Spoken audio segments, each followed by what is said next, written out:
Hi, my name is Eleanor Tatum, and I'm the publisher and editor-in-chief of the New York Amsterdam News. The coronavirus crisis has brought serious distress to local economies and advertising along with them. The New York Amsterdam News has partnered with the Local Media Association during this unprecedented crisis. Help us continue our important work in chronicling the life of Black New Yorkers, and consider making a donation to the COVID-19 Local News Fund today. Go to givebutter.com/Amsterdam News. Again, that is givebutter.com/Amsterdam News. Thank you and stay safe. It's Monday, April 4th, and welcome to the New York Amsterdam News Podcast. I'm Cyril Josh Barker. We continue our coverage of the COVID-19 outbreak with the premiere of our new Monday's Mayor series with my guest, Peekskill New York Mayor Andre Rainey. He's going to be speaking with me about how COVID-19 is impacting his city.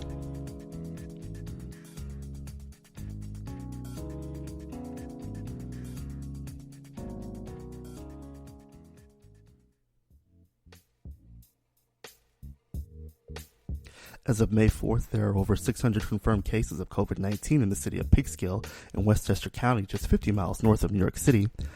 Mayor Andre Rainey and city officials have begun holding weekly coronavirus stakeholder updates online for citizens. Officials continue to urge the city's 24,000 residents to practice social distancing and to stay home. The city's Common Council recently passed a resolution requesting that landlords practice rent flexibility and banks offer deferment plans on mortgage loans. Peekskill has partnered with several local organizations to distribute food to those who need it.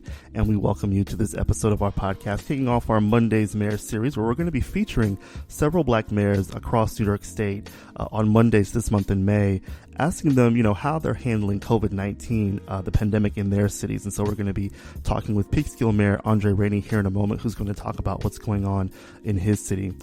In the coming weeks, we're also going to have the mayors of Mount Vernon and Rochester. So be sure to watch out for that. And we might have somebody else that's going to be on as well. We're just awaiting some confirmation.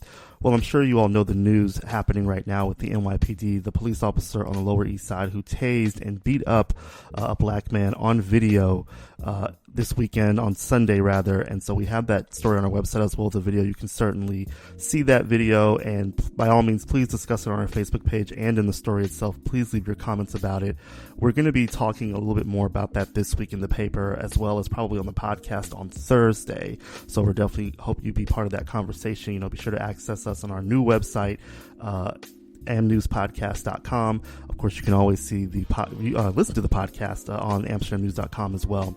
Have one announcement to make, and that's that we are now on iHeartRadio. We're so happy to announce this. It's a huge, huge win for us, and so we're happy to be on there. iHeartRadio.com. Be sure to look for us. Search for Amsterdam News and follow us. We hope that you do and that you continue to listen to us. And we want to give a big welcome to our iHeartRadio listeners. We definitely welcome you. So we hope that you be part of that and follow us on there. Well, as I said before, we're kicking off our Monday's Mayor series with my guest, Peekskill New York Mayor Andre Rainey. He's on the phone with me to discuss how his city is combating coronavirus. Welcome to the podcast, Mayor Rainey. How are you? Doing wonderful. Good morning. How you doing? I'm doing good. Well, first, give us an analysis of what's going on with COVID-19 in Peekskill. Okay, great. First, I want to say thank you for welcoming me. So there's a lot happening in this wonderful city right now, and right now it's just a matter of unifying the entire community to get through this crazy pandemic which we're dealing with. And we've seen a lot of changes in the city, and we've had to close a lot of the businesses in the city, and Peekskill is also one of those cities that has wonderful restaurants and things that are downtown, and things that attract people to come to Peekskill. And being that we have to shut everything down, it's right now the focus is making sure that everybody's working together and preventing people from being depressed and stressed, as best we can, and working with the county and working with the state governor and the Department of Health. So as of right now, it's been a lot of unified efforts to predict the future of this city to get through this COVID-19 crisis pandemic. It's been a challenge for us, but we're doing okay. All right. I think you have about 600 cases right now. Obviously, way less than the city has, close by. What's being done to kind of flatten that curve and kind of slow the spread? Because I'd have to say 600 out of 24,000 is not too bad, but it's still it's still a high. It's still a not a good thing to have any cases. But Yeah. tell us about what's being done to slow that spread. So, the city of Peekskill, like I said, we shut down pretty much everything. We've closed our courts, closed our city hall, all of our municipal buildings, our library, all of our parks and recreation programs, youth borough programs. Our school district is closed. School, we're taking extreme measures to try to prevent the spread. Our public parks have all been also locked up and closed. Our sporting fields, the soccer field, volleyball field, basketball courts, they've all been closed as well. We've limited the social distancing is our key right now, in order to keep like our trailways open so people can actually go outside and get some outdoor, some air and some outdoor time, spend with their family and friends, just walking up and down the trails and dog park and everything like that. And luckily we got people that even our grocery stores, they've allotted certain time like stop and shop. They've allotted the morning time from 6 a.m. to about 8 a.m. specifically to seniors to come shopping, as they're our most vulnerable population to this COVID crisis. So, it's just a matter of working together. Some of the local daycares have opened. They've stayed open to extended hours for families who, our school district as well, to families who are essential workers who just can't stay home with their children during the time of school closure. Our police have taken extreme measures as well to make sure that when the police come in for different shifts, they have different ways of coming in and clocking in, so it limits the immediate contact or being socially close to each other. Our fire department, with all of our staff is covered with PPE now, so it's just there's so many steps have been taken on a daily basis. It's a lot to try to throw out at once, but it's been a really challenging experience that, again, I think we've been doing pretty well so far. All right. And one of the things I always, find interesting with mayors who live in cities that are a little bit smaller, communities that are a little smaller, is that they're thinking of creative ways to keep residents aware of what's going on. I understand that you and the city officials, you guys have a coronavirus stakeholders update, and you do that online. Tell me about that and how that works. Yeah, so we do actually. There's about 5 weekly phone calls we do. So. The weekly stakeholders call is myself, the city manager, Councilwoman Agudelo, and random stakeholders from the city of Peekskill or in the surrounding area, just kind of trying to inform people of what different stakeholders are actually doing to address the COVID-19. So we feature like the Rotary Club, we feature school district, the youth borough. We feature just numerous people coming on every week to kind of give an update on what they're doing to address the COVID-19 and how the city could work with them. We also do a call now with Hudson River Healthcare, which is a healthcare center located in downtown Peekskill, New York. And it's more of an informative meeting, which is also online for people to view, and also people can actually submit questions while the interview is actually happening.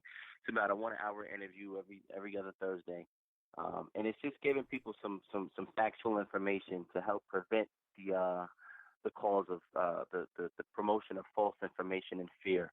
One of the things that we realized, early on in this crisis, and in many other situations in the past, is once something happens like this, a tragedy happens like this, people create fear. And people, sometimes you just can't help it. You're just scared because you don't know what's happening or what's going to happen. So people just they get random information from random websites, or people put opinions up, and opinions circulate through the entire city before the truth. So what we decided to do was reach out to work with the healthcare center to have some of those doctors and nurses and those people who are really in the healthcare field really give us some factual information and factual data, so we can promote and give the information to the people in this community. And that's been beneficial. And every Tuesday, including tomorrow, me and the city manager also give our constituents an update just on how the city is addressing everything, and how the city is also working with all of these stakeholders and local businesses and whatnot. All right, wonderful. And speaking of health, where can people get tested in Peekskill? I mean, how is that looking? Because one of the things right now, especially here in New York City and nationally, is in order to slow the spread and get things back to some type of normalcy, is testing. Tell me what testing looks like in Peekskill, New York. So right now we're doing well. Like I said, the healthcare center, they're providing testing. Of course, they're asking people to call in. They don't want anyone just coming down to the health center to ask, to get a test. They're asking people to call in if you feel that you have symptoms the amount of people that are willing to get tested now is amazing, and we appreciate that. However, we still, the capacity that we have right now, we can't actually test everybody in the city of Peekskill right now, even if we wanted to. So we ask people who feel like they may have, they have symptoms, or who just think they may have been in contact with somebody who was tested positive, to please contact our HRH care and set up an appointment to get tested. But they've been working with us extremely well over the course of the last 2.5 months. Wonderful. I do want to ask you, go back to the social distancing. Are people, I mean, the weather's getting warmer. I know here in New York, and I'm probably sure where you are, the weather was great. Yeah, it was beautiful. Are you seeing folks kind of maybe abandon those social distancing? Are people still, is it still being enforced? I mean, what's that looking like? Because here in New York, I'm sure you've seen on television or in the news that, we're seeing a lot of people go out and kind of ignore the social distancing a little bit. It's kind of lacking. But what's going on in Peekskill? Are people adhering to those orders? Yeah, it's the same thing here. You put out a word. I mean, it's just like any other situation that we face in the city of Peekskill, and also, in municipalities, in the surrounding areas. You put out information, you show people the safety concerns and the factual information and how it can make them, at least be more cautious of what they do. And you get some people that are extremely understanding, that abide by the rules, and you get others that don't mind taking chances, don't mind taking risks, don't mind putting other people in danger and harm's way. And in most cases, it's just like I wouldn't necessarily consider it a crime, but during these times, currently, to me, it is considered a crime. So you do have people who make these choices, just like people who make choices of crime. Sometimes it's just a matter of catching them, and then giving them the fair warning of social distancing and the importance of it. And what we're also working tirelessly on doing is, our city manager is phenomenal. We update the city website every day on information on why social distancing is important. Okay. We update our city social media page for those who don't go to our website. Update our government channel for those who may not be on the internet at all. They can watch it on TV. And I also use my personal and my public page to put information out there, because the goal, of course, is to get this information out there, factual information, which is why we reached out to the Hudson River Healthcare, to show people how serious it is and how necessary these measures are. And even with all of the efforts, sometimes you just don't reach everybody that needs to be reached, and people are willing to take chances. So, again, when we catch it, when we see it, we notify our police department, effectively and safely. Most cases, by the time they get to the place where the people are, they've already broken up, or they break up as soon as they see a cop car.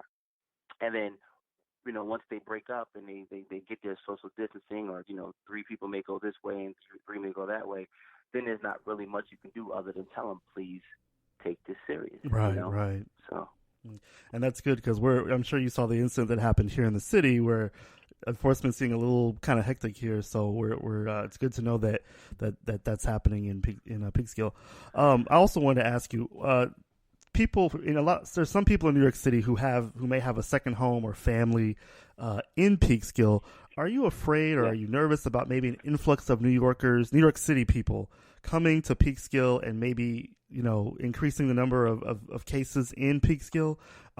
That's something that we actually questioned at the AM News. There are a lot of cities and counties in New York State that are starting to slowly open back up. And what's happening is that New York City people are coming up to these places. Are you concerned about that in any way? And if so, how are you handling it?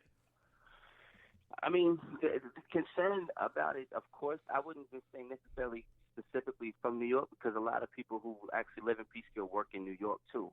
Okay. You know what I'm saying? So a lot of people who are coming back to Peekskill actually reside here. So I'm more concerned about the safety measures that people, individuals are taking, period. And it's not just those who are coming from New York with their second homes, but like I said, we have a lot of people that actually work in New York that live here. Right.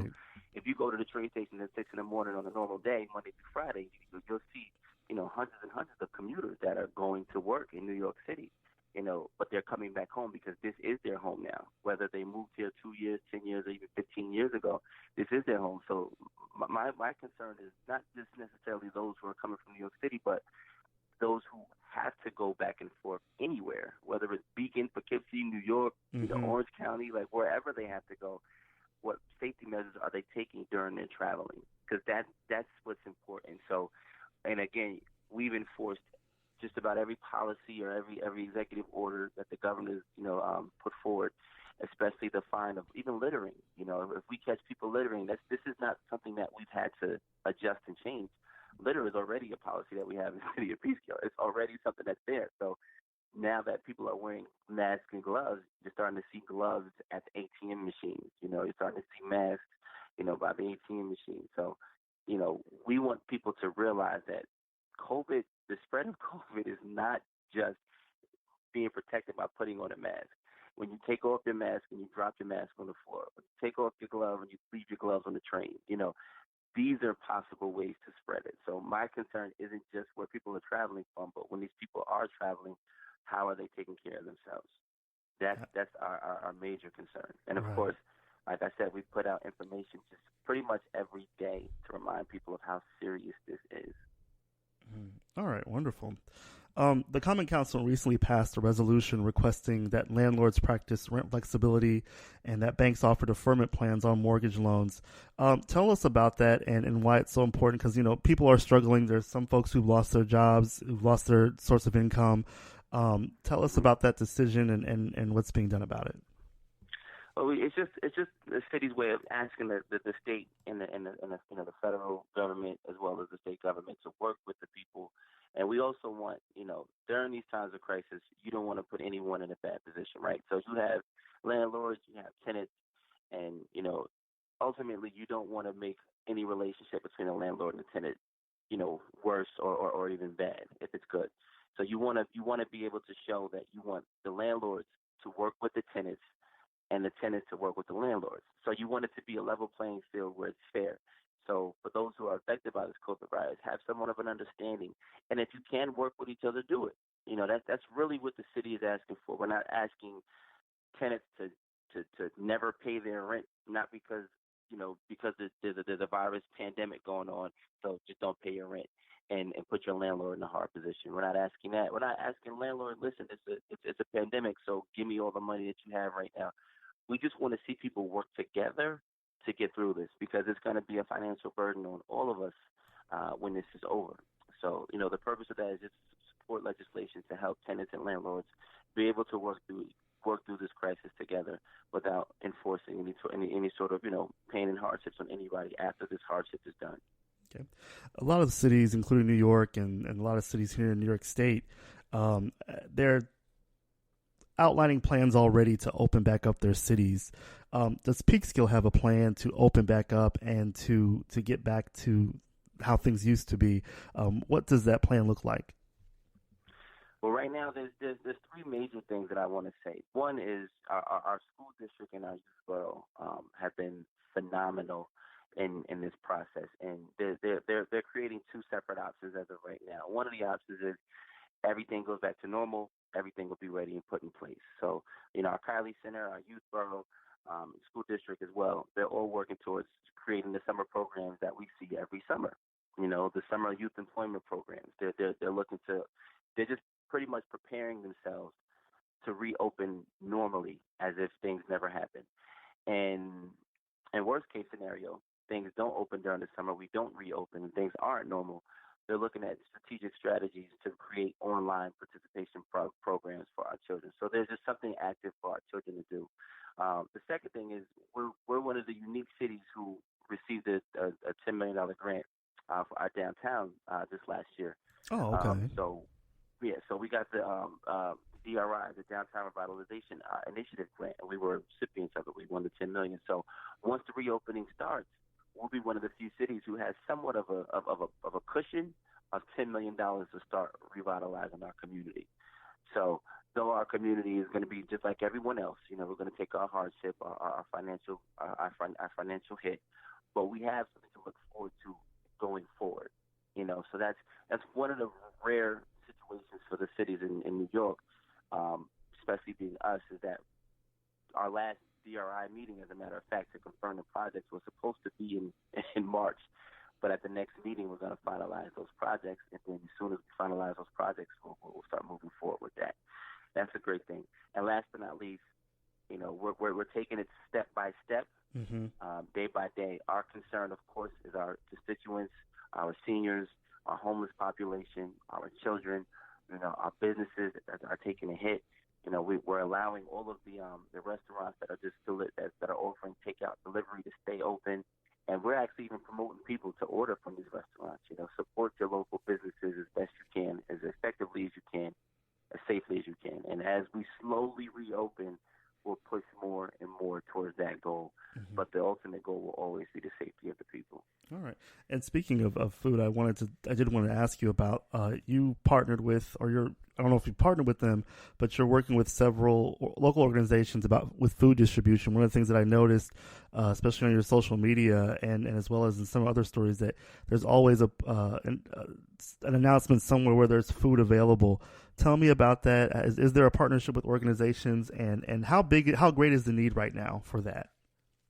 Yeah, so you know what it is. I think this is like I said, this is a very unified community, and I think everyone kind of works to be proactive at the same time, just in different groups and organizations, which at the end of the day is beneficial to the entire community. But during the last crisis we had a couple of years ago, we had a issue with Con Ed when the snowstorms blew all the power out for like a week, and that was probably my first. I think that was my first year actually as mayor. And it hit me by surprise. And what we realized then was the level of communication, the amount of food needed, and the amount of seniors that needed support.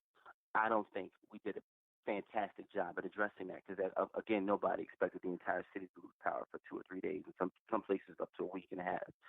So I think this time around, everybody learned from that, and we decided that as a city, regardless of the organization, regardless of the political party, regardless of the sex, age, or gender, we're going to try to address the needs of those who may be in need during these times. So you have organizations like the Rotary Club. They're hosting a weekly food distribution where they set up their volunteers from the Rotary. They set up right outside the library, and they package food up from Feeding Westchester, which has been a phenomenal partner to the city of Peekskill, not only during this crisis, but over the last couple of years. But during this crisis more than ever. You have the Fred's Pantry caring for the homeless and helpless and homeless and hungry and homeless in Peekskill, which is CHOP. You also have the Salvation Army. You also have Mount Lebanon Baptist Church, and now collaborating with the city. You also have the Community Action Program, and you also have the school district who is serving lunches for the children and their families. And you also have Jonathan Zamora, our senior nutrition director, who's also making sure all of the seniors are getting home meals delivered to them. So it's been a lot. You can say about maybe 4 to 5 days a week outside of the Monday through Friday programs to the nutrition program in the school district. You're getting food deliveries and food distribution to our community. So, the need, the potential need for hunger during these times, I think everybody's putting in a huge effort to address that. That's great. And lastly, I can't let you go without us briefly telling you your story, because you have an interesting story. You went from doing music, and you're fairly young too, which I think is awesome. You went from doing music to becoming a mayor of a city rather. Tell me a little bit about that journey. I have you here now. It's definitely something that I think people need to know about your journey from, being a musician, doing music, going into politics. Yeah. Tell us a little bit about that. And how's it been going for you? Because this is you just announced recently, I think last year, that you're going to run for re-election, right? Yes. I actually just got reelected in November. So okay. I have another couple of years. Yeah. So I did run and I got reelected. Thank God. But yeah, so music is a part of my soul. It's just who I am, and I've always been one to be happy to represent Peekskill, New York. And I used to travel places and perform, and people would ask me where you're from, and I would say Peekskill, and they would look at me, and some people would ask me, like, is Peekskill, is that in Canada? Like, where the heck is Peekskill? So I ended up writing this song called Peekskill, My City, and I was kind of just glorifying. It's about 10 years old now, about a decade ago. I was glorifying being happy and proud to be from Peekskill, and people gravitated to the video. And I think that's what really made people realize how much I care about my city. And every summer from 2008 up until 2016, I would do, book bag drives and school drives and supply drives and, computer drives. We did all types of different fundraisers to raise money to get equipment for the children. And that was my ultimate goal. And I started working at the youth center. I started working for an after-school program. And just working with the kids was always my passion. And, one day people are asking me. People have been asking me to run for office for a few years before I actually agreed to do it. Okay. But one year I decided I'd consider it, and I'll never forget. A lady came up to me. My predecessor was with her. My predecessor and this lady. I'm not going to say her name, but they came up to me and they told me if I didn't run with them, that they were going to ruin me. Oh, and okay. so my response was, well, I wasn't sure if I was going to run, but I'm definitely going to run for office now, and I'm definitely going to run against you. And and that was all she wrote. And I ran for council and won, and I ran for mayor and won, and I ran for mayor again and got reelected. Well, that's wonderful. I think that's definitely something to be proud of and such an accomplishment. Well, listen, Mayor Rainey, we really appreciate you coming on the podcast. We hope to have you again soon, and thanks so much for being on. Oh, my pleasure. It was an absolute pleasure, and I thank you. And just want to end on one note. I think two of the greatest ways that you can change the world and improve the world is through politics and music. Well said. Well, thank you so much again. Take care, my friend. That concludes this week's podcast. You can pick up the latest edition of the New York Amsterdam News on newsstands and get updates online at amsterdamnews.com. You can also keep up with us on Facebook at NY Amsterdam News and follow us on Twitter at NYAmNews. I'm Cyril Josh Barker. Thanks for listening.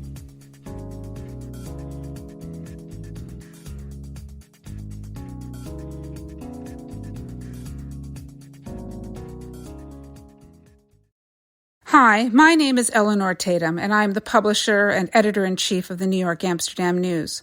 The coronavirus crisis has brought serious distress to local economies and advertising along with them. The New York Amsterdam News has partnered with the Local Media Association during this unprecedented crisis. Help us continue our important work in chronicling the life of Black New Yorkers, and consider making a donation to the COVID-19 Local News Fund today. Go to givebutter.com/Amsterdam News. Again, that is GIVEBUTTER.com/Amsterdam News. Thank you and stay safe.